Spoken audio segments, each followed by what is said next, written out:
नांदेड़ से आ रही है, जहां कल खबर आई थी कि 24 घंटों में 48 घंटों में दरअसल 31 लोगों की जान चली गई है। अब जानकारी मिल रही है कि शिंदे सेना के एक एमपी ने खुद ही तय किया कि डीन को क्या सजा देनी चाहिए और जबरन डीन से टॉयलेट साफ करवाया गया। तो जैसा कि हमारे पास इस समय खबर आ रही है नांदेड़ से, even as we are tracking all this developments, what we are learning is that the Shinde Sena MP was seen making a dean clean toilet as a form of punishment.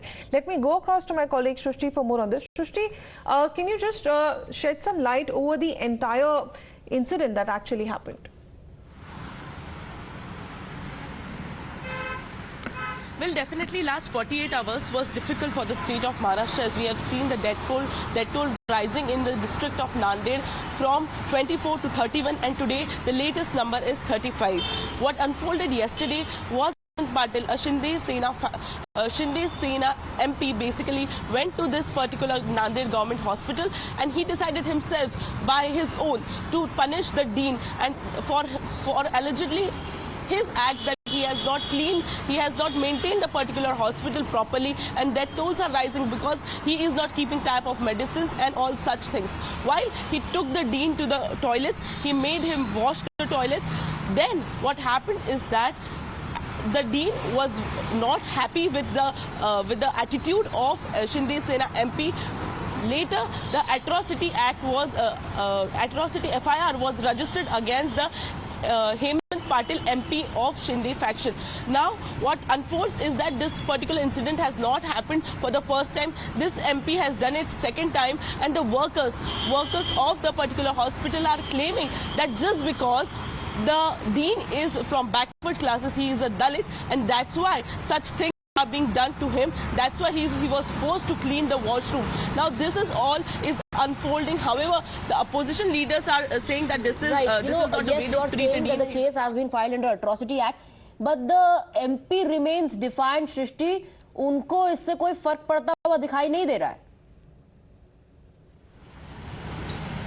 जी बिल्कुल फर्क पड़ता हुआ दिखाई नहीं दे रहा है उनको। कल हमने उनसे बात की, हमने सीधे तौर पे उनको सवाल किया कि एक क्लास 1 ऑफिसर को आप ये बता सकते थे कि ऐसा कीजिए, कुछ अलग मेजर्स ले सकते थे, आप उनकी एक ऑफिशियल कंप्लेंट करा सकते थे। आपकी सरकार है, आप शिंदे जी को आप डायरेक्टली कंप्लेंट कर सकते थे।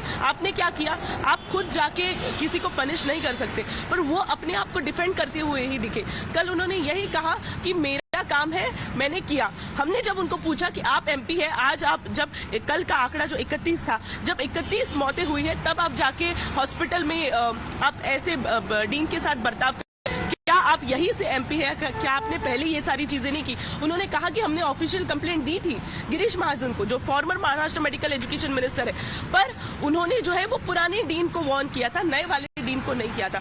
कहीं ना कहीं सरकार में जो 10 बार चेंजेस होते हैं, पहले कोई और मंत्री था, अभी कोई और मंत्री है, महाराष्ट्र पॉलिटिक्स हर बार रिवॉल्व हो रहा है, उसकी वजह से जो है वो सिटीजन जो है महाराष्ट्र का, उसका जो है वो सबसे बड़ा लॉस है, हमें दिखाई दे रहा है। पर कल वो बिल्कुल ही शर्मिंदा नहीं थे अपने एक्ट से। उन्होंने कहा कि मैंने जो खुद पनिश किया है वो सही है, मेरे पे ये पहली बार नहीं होगा अगर एट्रोसिटी एक्ट लगेगा। कल की बात है। सृष्टि, सुन लेते हैं हेमंत पाटिल ने क्या कहा।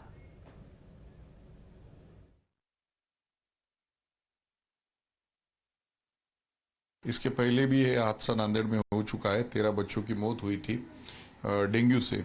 तो इसके बारे में वो टाइम को जो डीन थे उनको भी मैंने सफाई करने लगाई थी। मैंने माननीय शिंदे साहब की तरफ मांग की है कि सदोष मनुष्य का जो गुनाह है ये डीन और हेड ऑफ डिपार्टमेंट के ऊपर होना चाहिए। इसके पहले भी बार बार मैंने तकरार उनके खिलाफ में दी है।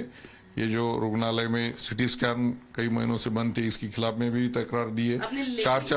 चार महीने ये सिटी स्कैन बंद रहता है, ये लोगों की मिलीजुली है बाहर के लोगों से। इसके बारे में भी माननीय गिरीश महाजन साहब की तरफ मैंने तकरार दी थी। गिरीश महाजन साहब ने आपसे कहा नहीं, कुछ आपको ये नहीं दिया, राहत नहीं? इनके ट्रांसफर होते रहते हैं। अभी नए डीन आए, इसके पहले जो थे उनके बारे में तकरार दी थी मैंने। नहीं, उन्होंने डाटा था, उसके बारे में काफी सुधारना हुई थी, लेकिन ये लोग हैबिचुअल हो चुके हैं, ये मोस्ट करप्टेड लोग हैं। Well, let's take a very quick break here. News and updates will continue on Times Now. Thank you for joining us with all those updates.